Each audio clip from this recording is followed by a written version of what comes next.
Good evening and welcome to Scotland at 7. My name is Saoirse Healey.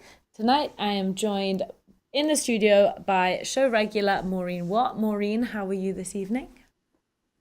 I'm good, thank you. And you? I'm very well, thank you. So, we will dive in as always with our first story of the night, which is the Ukraine update. It's day 505 of the war. Ukrainian President Volodymyr Zelensky has welcomed a good result from the NATO summit. President Zelensky struck a positive note, saying that for the first time since independence, we have formed a security foundation for Ukraine on its way to NATO. On Wednesday, President Biden concluded the NATO summit by denouncing Russian President Vladimir Putin as craven and promising President Zelensky full support even without membership in a military alliance. President Biden, who made unifying NATO countries a foreign policy priority, said Putin had badly underestimated their resolve. Ukraine claims its air defenses shot down all 20 Shahed drones and 2 Caliber missiles launched by Russia overnight. At least 4 people were injured in Kiev by falling debris, and Ukraine's former Donetsk reported 8 civilian injuries in the last 24 hours. Major General Ivan Popov has said that he had been fired as a commander after telling the military leadership the truth about the dire situation at the front in Ukraine, as tensions in the Russian army grow in the aftermath of Wagner's short-lived mutiny. A senior Russian official has described Sergei Surovikin, the general who previously led the invasion in Ukraine and hasn't been seen in public since the Wagner mutiny, as resting and not available. Russian Foreign Minister Sergei Lavrov has said he has not heard any new proposals on the Black Sea grain export deal, which is due to expire on Monday.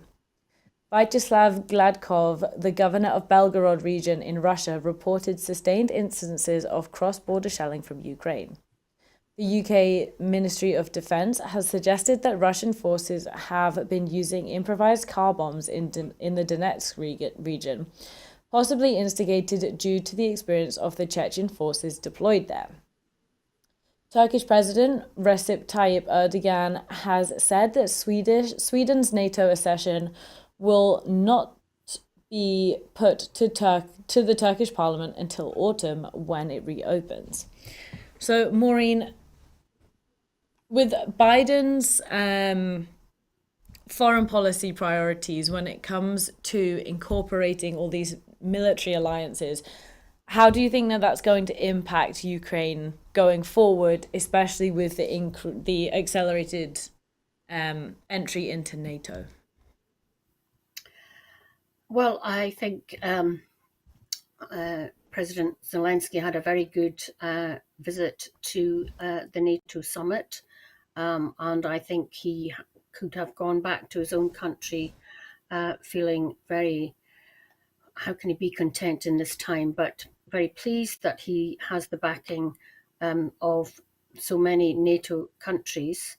I thought Ben Wallace's intervention was absolutely crass, and I'm glad that Rishi Sunak shot it down pretty quickly. Um, but the war goes on, Saoirse, and it's brutal. It's constant.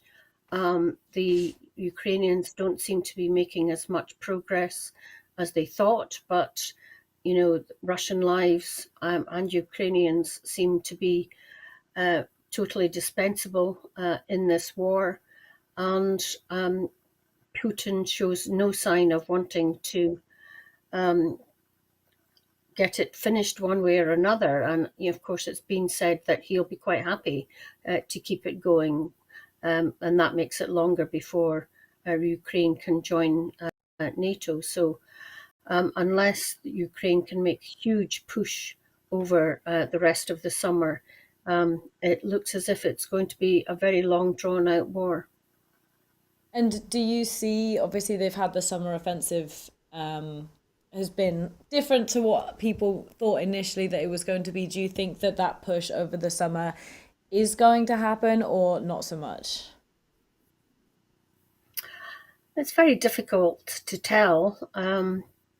Obviously, yes, they are going to continue pushing, but how much progress is made, um, it's difficult to know. I mean, if you're just progressing at the rate of a kilometre a day, that's not going to get you all the Zaporizhia and Donetsk region and Crimea back by the end of summer, is it?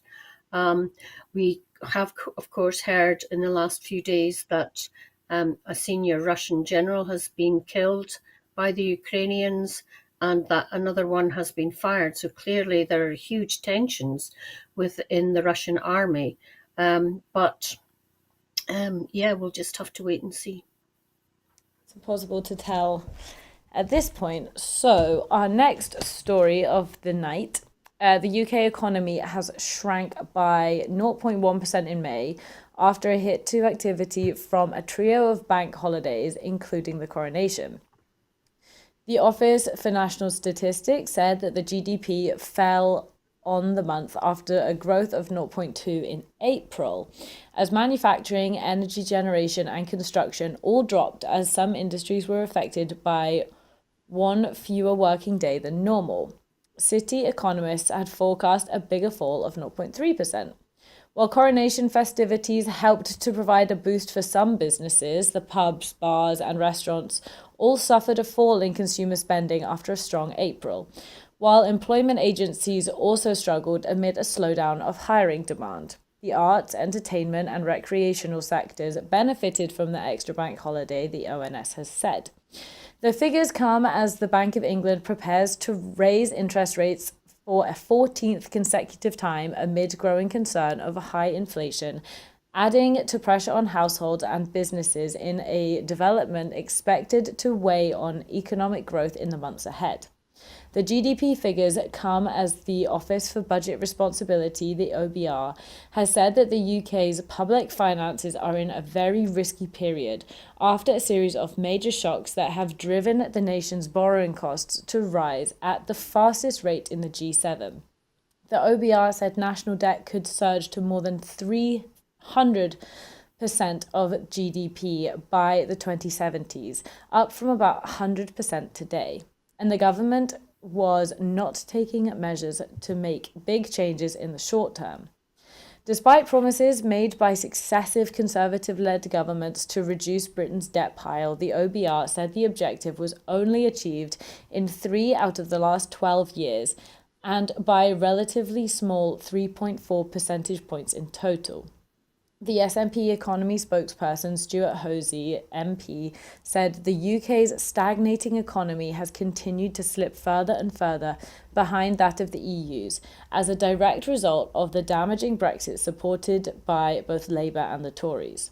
While EU nations have enjoyed a steady bounce back from the pandemic, the UK's economy has barely moved in 4 years, with the consequences being passed on to ordinary people.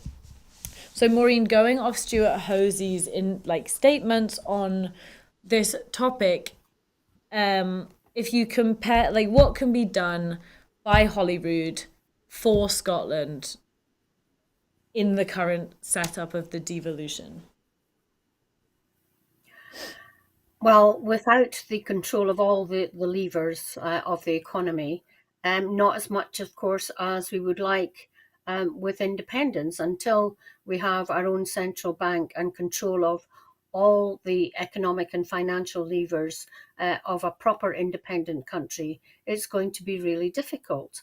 And as Stuart Hosey said, the big difference post-COVID between the UK and the rest of Europe, and indeed the United States, which are normally the countries that we make comparisons with, we have had Brexit, which every time I come on this programme, we highlight is been a huge disaster and is continuing to be a huge disaster. So you can't grow your economy if you haven't got one of the fundamentals of economics, which is a supply of labour, and that has dried up. I mean, we heard today that the number of people applying to nursing courses has dropped substantially, and that has a knock-on effect, obviously, on the NHS. So, the government, I'm sure, will continue to mitigate. That's all they can really do at the moment. Although, of course, we await the new programme for government after recess and see what factors and other tools may come forward in developing a well-being economy. We've had some talk about consultation on increased council tax on higher bands. So yes, it's a work in progress.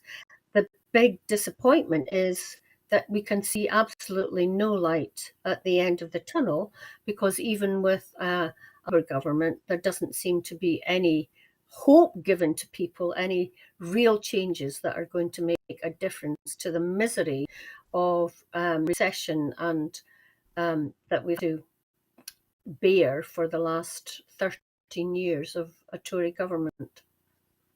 And we'll be hearing more about the cost of living crisis and the current recession later on in some of the other stories. So our next story of the night, millions of public sector workers in England will be given a pay rise of at least 6%, but government departments have been told to fund the rise from within their existing budgets. Police officers, junior doctors and teachers in England are among those who would benefit after Rishi Sunak accepted all of the recommendations of independent pay review bodies. The Treasury has ordered a range of measures for Whitehall departments to reprioritise their budgets. The highest pay rise of 7% will go to police officers, funded partly by the Home Office, increasing the cost of work and study visas. A reduction in hiring civil servants in the Ministry of Defence until 2025 will be used to meet a 5% pay boost for armed forces personnel. The immigration health surcharge, a fee for foreigners to access the NHS, will be put up to foot the bill for the extra 6% pay for junior doctors. Teaching unions welcomed the pay award. In a joint statement, they said that they would put to its members with a recommendation to accept, and it would allow teachers and school leaders to call off strike action. The refusal to increase departmental budgets will mean that the funding to pay for the pay increases will have to be offset by cuts elsewhere in their budgets, which will be difficult to achieve if they are to avoid cuts to frontline services. A further consequence of the UK government's refusal to increase public service budgets is that there will be no additional funding through increased Barnett consequentials for the devolved governments in Scotland, Wales and Northern Ireland. So one I just want to pick up on there is the NHS having to find the budget for the pay rise in the existing budgets and raising the immigration health fee. What do you make of this? And the NHS is obviously crying out for further budgeting, further funding. Why do you think that the government's just not giving it to them? Well, to take the Home Office first, I mean, to increase the fees for work and study visas is going to have a huge effect, not just in Home Office related matters, but in things like the health service and universities, who are increasingly relying on foreign students to come here to study and then hopefully stay and work. So that will have an effect on people coming in. And again, we have said that we need inward migration in Scotland, perhaps more than in any other part of the UK. Secondly, in terms of the health service, yes, if there is no extra money, which apparently there's not, then it will have to be found in other parts of the health service. And that's been going on for years, so it probably means a slowdown in capital projects and repair projects, in buying new, better equipment like X-ray machines and scanners. And all of that has the demoralizing effect, I would say, on the workforce, where they can see in other countries that they have tip-top new equipment. So you can understand why people are going to work elsewhere. So to me, it seems like just a complete downward spiral in the UK, rather than seeing any uplifting signs of anything uplifting at all. And why do you think that the UK government is kind of pursuing this internal budget review to fund the pay rises? Do you think that it's an easy way out for the UK government? Well, I think they've been caught on the hop by the government have been caught on the hop by the independent peer review body, and I'm in one way I'm surprised that they have accepted it, um, but because right up till yesterday you had Steve Barclay saying, for example, that there was no money for the junior doctors. So um, I think maybe Rishi Sunak has realised that he just has to do this and take the consequences of it. But the reason that there's no new money, of course, is because of, as they see it, the debt burden on the UK, which continues to rise exponentially. So, um, what they are signalling is that austerity is going to continue for as long as they're in government. There's going to be no change of direction. And of course, we have, this doesn't need to be so, because in other countries, you've seen huge injections of money.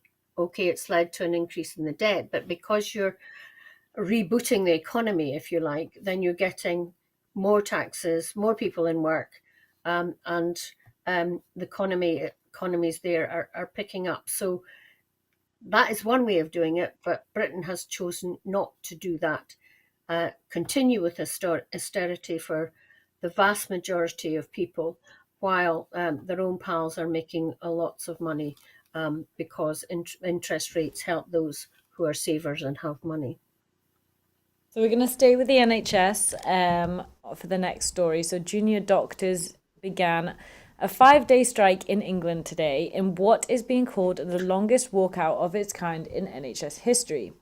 This comes amid continuing protests over pay in the health service in England. As the strikes began, it was announced that the NHS waiting lists in England had climbed to record levels. Figures released on today showed that 7.47 million people were waiting to start routine hospital treatment at the end of May, which is up from 7.2 million at the end of April. It is the highest number since records began in August of 2007. Junior doctors leaders at at the British Medical Association have threatened to keep striking until next spring if they get a renewed legal mandate, unless Steve Barclay, the Health Secretary, makes them a credible offer. The BMA is calling for a full restoration of pay, which it says has been cut by 26%. The government has offered 5%, with BMA leaders urging it to return to the negotiating table. The strikes began on the day that the UK government announced that it would accept the recommendation of a 6% increase by the pay review body for NHS workers in England. The British Medical Association's Chair of Council has responded to the pay increase offer, saying that it fails to address years of below-inflation pay deals. Professor Phil Banfield said the government's offer is exactly why so many doctors are feeling that they have no option but to take industrial action.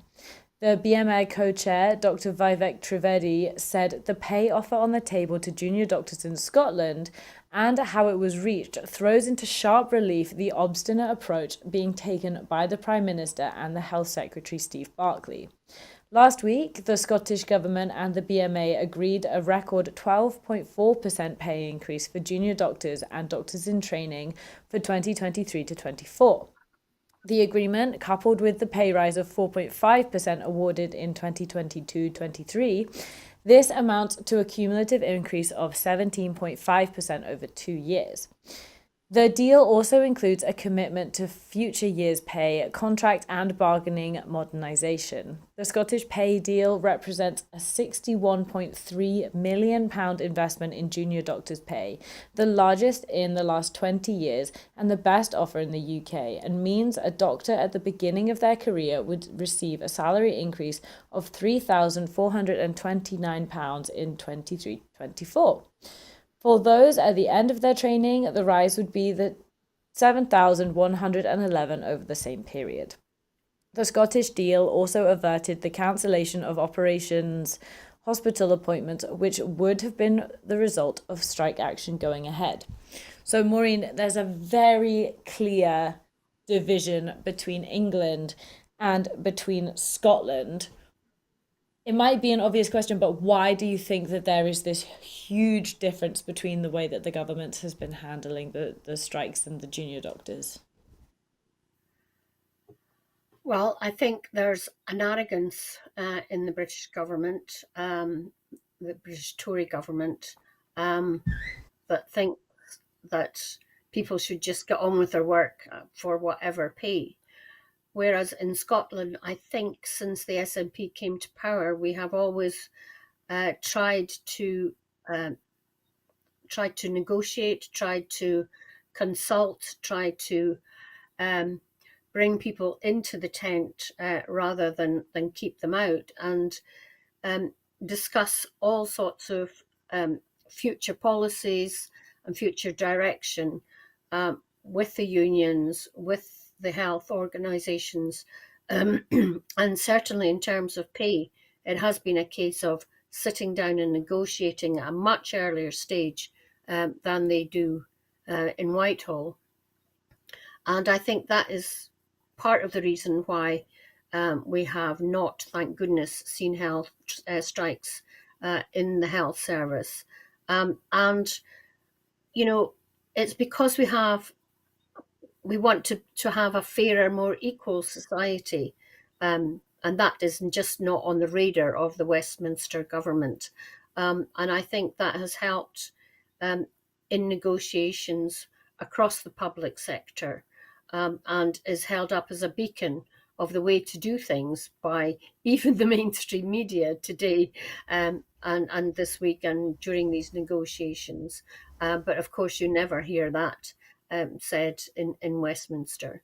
So I think it's just a completely different way of doing things, and the way that we would want to do things in an independent Scotland. Things like this is very, very revealing and tells us a lot. So we're sticking with the economy. As mentioned earlier about the cost of living crisis, the Institute for Fiscal Studies, the IFS, has said that billions of pounds of taxpayer cash spent on one-off cost of living support has proved an expensive and ineffective sticking plaster that would have been better used to raise the value of benefits. The leading economics think tank said the government's cost of living payment scheme, introduced by Rishi Sunak whilst he was Chancellor, had cost the Exchequer almost £19 billion over 2 years. The IFS said that the series of payments was poorly designed to alleviate deprivation and created additional difficulties for many poorer households because its occasional lump sum nature. The IFS also said it would have been preferable simply to increase benefit levels to ensure the payments made through the welfare system matched rising inflation. It said the government's preferred method was a sticking plaster solution that has proved expensive and ineffective by comparison. Cost of living payments were introduced as part of a package of one-off support measures announced by Sunak in May 2022, and Jeremy Hunt announced a further set last November. The last of the payments are 5 instalments totaling £1,550 for households on means-tested benefits, going to at least 7 million households. According to the IFS report, funded by the Joseph Rowntree Foundation Poverty Charity, the payments helped to enable higher spending for low-income families, but were not adequately targeted to help those most in need. Highlighting the impact of the stop-start nature of the payments, it found that in the months after receiving support in June 2020, recipients' total spending was on average £130 higher than the month before, spending that then fell sharply after that rise. The IFS said this suggested many households had constrained their spending in the weeks leading up to the payment, which many likely to have experienced hardships, and that large one-off payments made it harder to budget than smaller regular ones. Sunak introduced and then later cut a £20 a week rise in the value of benefits during the COVID pandemic. He then ignored calls last April to raise benefits by more than 3.1% for the 22-23 financial year, despite inflation running at more than double that amount at the time. Also, today, new figures have shown that 409,600 households were missing out on vital income due to the two-child limit and rape clause, which now affects 1 in 10 children in the UK. SNP MP Alison Thulis has campaigned for the repeal of what she called the cruel two-child limit and rape clause since it was first introduced in 2015. The UK government's own statistics show that 59%, or 249,000, of claimants affected by the policy are classified as in work. The Glasgow Central MP has placed renewed pressure on Sir Keir Starmer's Labour Party to commit to scrapping the policy once and for all if they win in the next election. Starmer recently confirmed that scrapping the two-child limit isn't Labour's party priority, prompting criticism from prominent Labour politicians. So, Maureen, these one-off payments, do you think that it was always misguided, or do you think that it was just executed poorly? Well, I think it was misguided and executed poorly, and there was no learning from the Eat Out to Help Out scheme, if you remember, during COVID, which Rishi Sunak thought was a great wheeze, and Boris Johnson thought was a great wheeze, and of course increased the rates of COVID, and as you said with this scheme, just had a temporary effect. Of course, benefits need to be targeted at the poorest. And, I would agree with the IFS that the money should have been directed to the poorest in society. And to hear from you tonight, Saoirse, that 1 in 10 families are affected by the two-child policy and the rape clause is absolutely horrifying and damning on the Westminster government. But even worse is the fact that we have had nothing from Labour about changing these awful policies. So, we've not heard anything about any policies of the Tory government that Labour would reverse. And because they're obsessed with the red wall seats, and trying to win back Tories, they're forgetting about, what the values are, what values you should have in politics. That seems to be completely now absent from Westminster. And, it's just another reason why we really need independence sooner rather than later.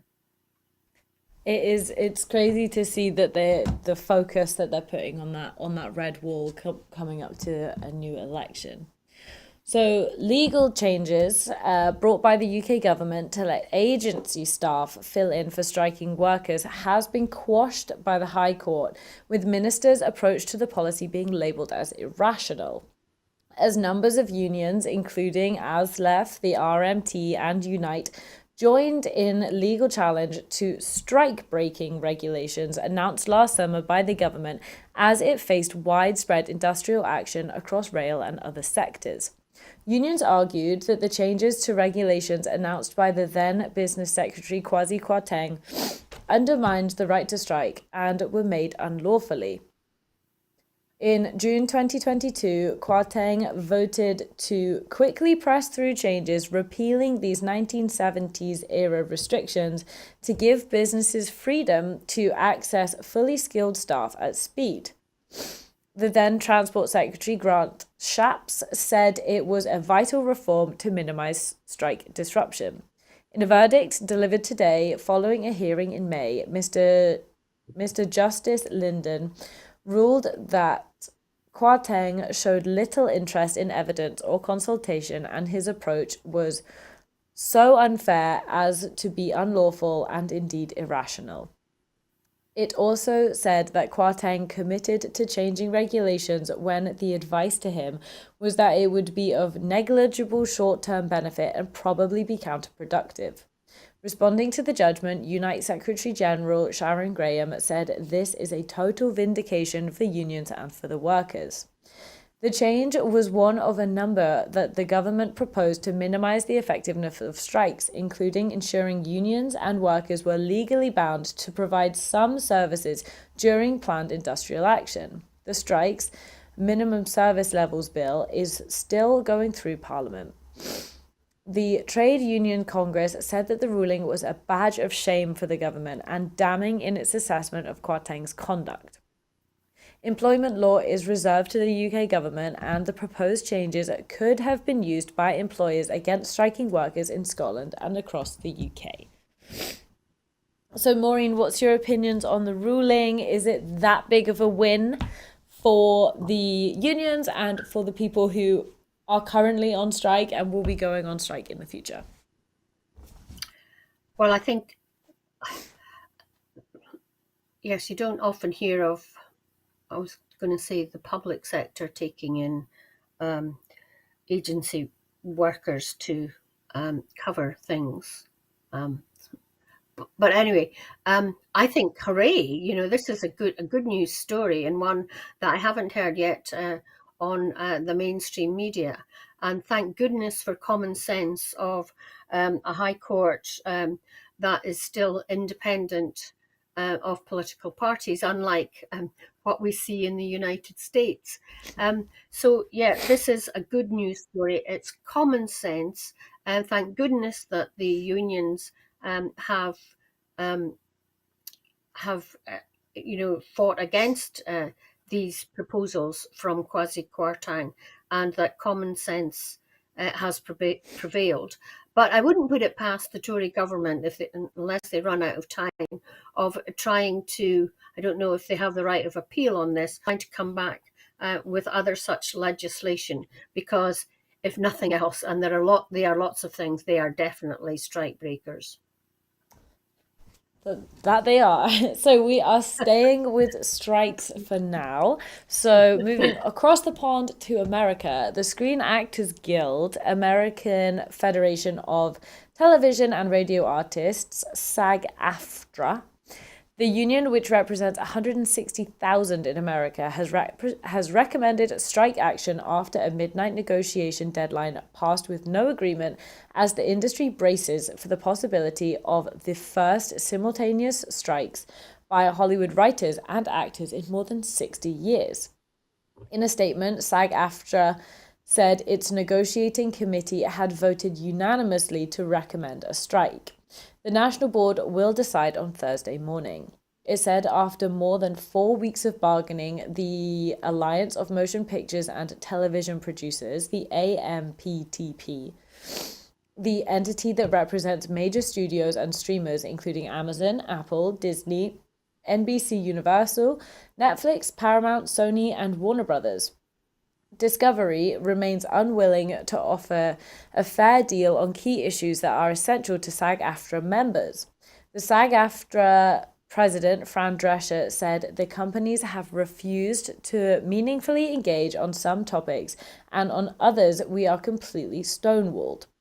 Until they do negotiate in good faith, we cannot begin to reach a deal. We have no choice but to move forward in unity and on behalf of our membership with a strike recommendation to our national board. The board will discuss the issues this morning and will make its decision. A strike is expected to have an immediate impact on the publicity efforts for the summer's top films.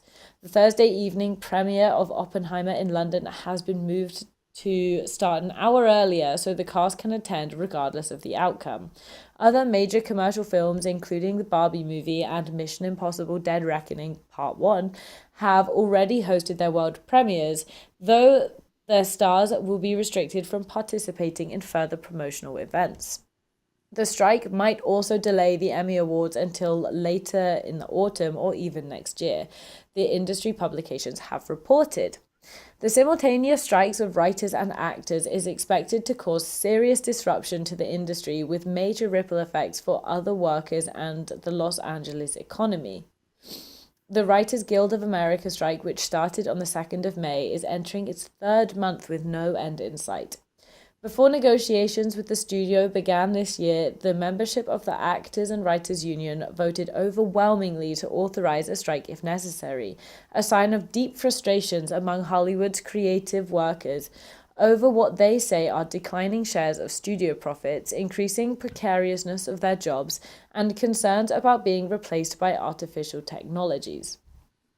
So, Maureen, very strike-heavy episode, but what does that tell you about where businesses are, where the world is, where industries are right now? Yes, I have to admit that I find it quite difficult to get my head round what is exactly going on with the Actors Union and with Hollywood. But it seems to me, again, as we were talking about earlier, that there's no coming together of the two sides and sitting down and thrashing out what is actually going to happen here. Because I remember speaking about this topic some months ago with one of your colleagues. So it has been a long-running dispute, and as you say, it's going to affect all sorts of film and TV production, which will at some point or other show up on our screens, big screens or small screens, and we'll probably see a whole lot more repeats than we have at the moment. But I don't know whether artificial intelligence is one of the topics at the heart of this dispute here. But I think we're all going to have to live with artificial intelligence and make sure we embrace it in a positive way rather than a negative way. And that's going to be very difficult, and it's going to be difficult to get international regulation on something like AI when a lot of it is coming out from countries like China. So I think we have to have a recognition that we're going through we're about, or maybe we're already in it, going through a revolution like the Industrial Revolution and then the technology revolution with AI on our doorstep.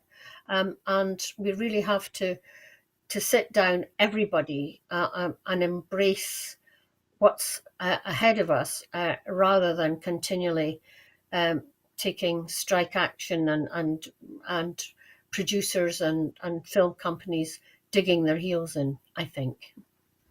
The AI revolution is definitely well and truly here. Yeah. I feel like it's being felt. So we are leaving strikes behind and we are moving back to Scotland.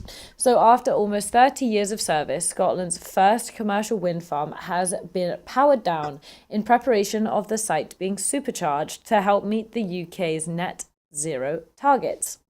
The operational since 1995, Scottish Power Renewables Hagshaw Hill wind farm in South Lanarkshire was at the forefront of wind energy production in Scotland, generating more than 895 megawatts per hour over its 28-year lifespan.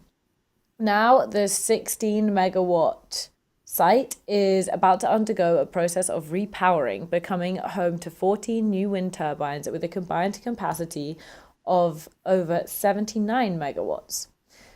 Once complete, the wind farm will be capable of producing about 5 times the amount of clean green energy than before from just over half the turbines previously. Scottish Power Renewables said that Hagshaw Hill repowering project is part of their wider ambition to maximise the efficiency of its existing sites by replacing older turbines with new, more powerful and efficient models. A common criticism of onshore wind farms is that they only have a 30-year lifespan. However, replacing the turbines with more efficient modern ones can increase the output and extend the lifespan of the wind farms by at least another 30 years. Maureen, do you think that this tactic of Scottish Power, of rather than building new ones, just redoing the old ones, do you think that that's an effective tactic, an effective plan? Yes, I do. It's amazing to think that these wind turbines have been up for 30 years already, and have been producing 16 megawatts for all that time. But I do think it's absolutely a good idea that we're replacing them with bigger turbines on the same site rather than creating a different site, perhaps nearby, because you know how long it takes for planning permission and also for consultation with the community. So hopefully, while I suppose there will be consultation with their community, because of course the turbines are going to be that much higher, it is obviously a good idea to replace turbines on existing heights, on existing sites. And when you said, Saoirse, that are they going to be, when they're extending the life, are they going to be the new ones another 30 years, or are they going to be 60 years? Because if we can extend the life of turbines as well, that obviously helps with minimizing the disturbance of the environment. You know, if we're using the same site, then perhaps we're not, digging up more peat bogs or places where carbon is stored, which is where often wind turbines are sited. So, yeah, I think this is a good way of increasing the output of renewables in Scotland, and making sure that, of course, we have to keep making sure that they can be fed into the grid properly. And that, of course, means sometimes higher pylons, which is happening near me at the moment. Yeah, so the new turbines do double the lifespan. So these new ones that they're putting in, they don't have that same 30 years. They have the 60 years, so they double it. And so obviously this is going to be feeding into the national grid, as you previously said. If Scotland becomes independent, how important will this be for powering an independent Scotland? Well, Scotland is already self-sufficient in electricity supply, um, but we know that electricity supply is going to increase, and going to have to increase as we lessen our reliance on oil, and particularly gas heating in our homes. So it is important to stay ahead of the curve. Yes, it's important that we have. Um, I mean, Scottish Renewables believe that Scotland is a renewable powerhouse. And when we have things like hydrogen on the go, green and blue hydrogen, then Scotland is going to be, as I say, a renewable powerhouse. So we are going to have more power than we will need domestically, even although we're going to increase that consumption. And it's important to have independence in our own energy companies so that we can be benefiting the people of Scotland, and not just the big energy companies. Yeah, can agree with you more. So, our next story, Spruce Regeneration, the investment fund, is an evaluation of a decade-long regeneration fund has shown major social, economic, and environmental benefits across Scotland, as well as the creation of more than 5,000 jobs. The Scottish Partnership for Regeneration in Urban Centres, Spruce Fund, originally set up using the European Regional Development Fund, the ERDF, provided commercial loans to infrastructure and energy efficient projects.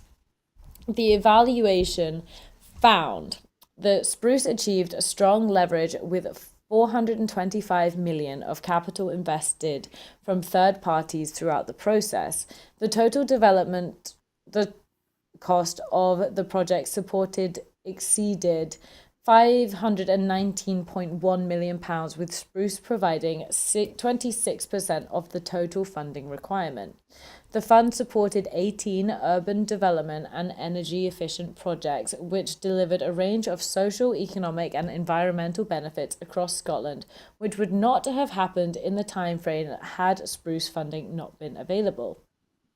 More than 5,100 jobs have been created, 88 enterprises supported, and more than 100,000 square metres of business space created or modified under the BREEAM classification. Around 11,000 tonnes of CO2 savings delivered from biomass projects in Glasgow and St Andrews. The Spruce initiatives included facilitating the major development in Haymarket in Edinburgh, as well as energy efficient projects such as the 40 gigawatt Guardbridge Energy Centre project, a biomass plant and heat distribution network developed by St Andrews University at Guardbridge, Fife. On a visit to the One New Park Square office building in Edinburgh, a project sponsored by Parabola and part funded by Spruce, Minister for Local Government Empowerment and Planning Joe Fitzpatrick said the Spruce Fund has created thousands of jobs and the total project development costs more than £500 million, has delivered new infrastructure, supported the economy and transformed our communities for the better.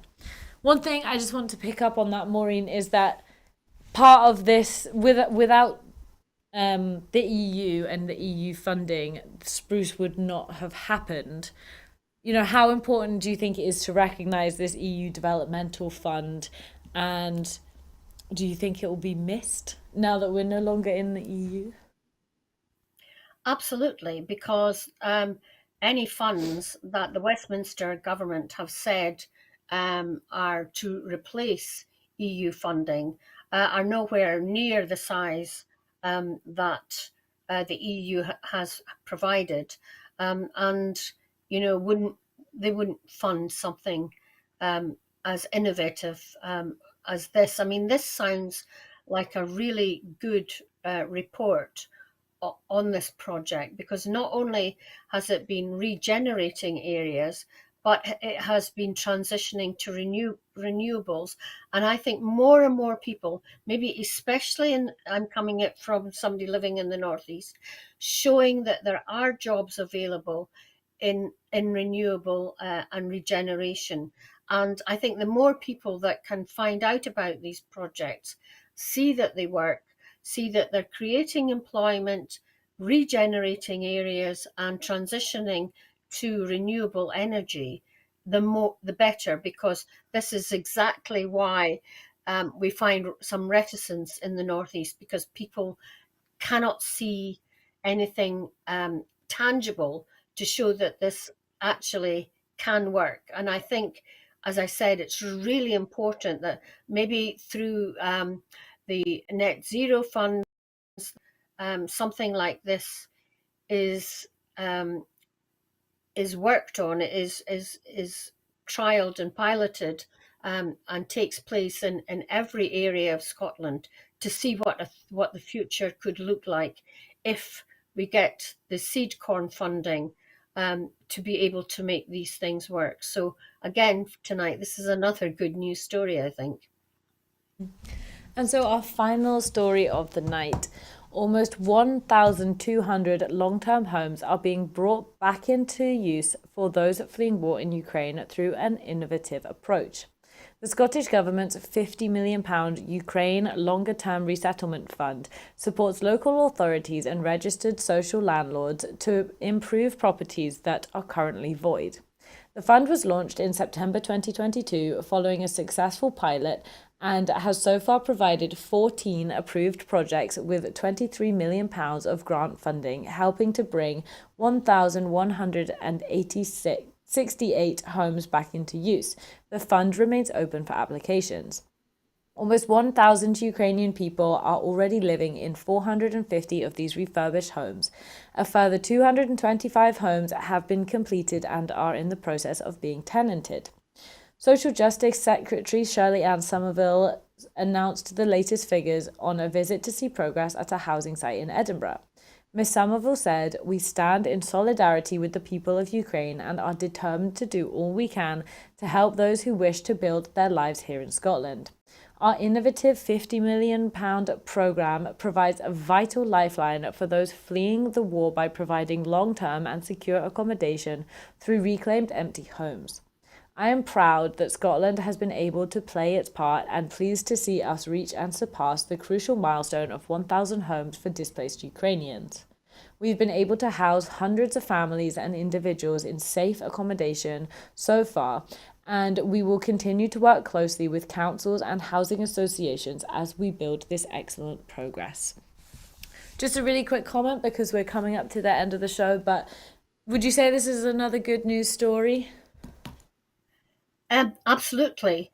We saw yesterday, I think, the last person leave the cruise ship in Leith Docks, although we're still housing too many Ukrainians in hotels. But it's great that the Scottish Government and Scottish local authorities have been willing to use this fund to upgrade housing so that Ukrainian families can be housed. I mean, it's a bit like, some good news coming out of a tragedy of them being here, because, when the war is finished and when they are repatriating, hopefully, to their homeland, then these houses will be available for others.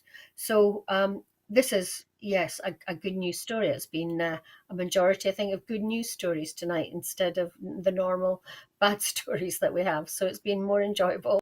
It's definitely nice to have a change. It's nice to have some good news. And so that's it for stories. But to those of you who've watched through Twitter, or those of you who are watching who have Twitter, there's currently an active poll going to see which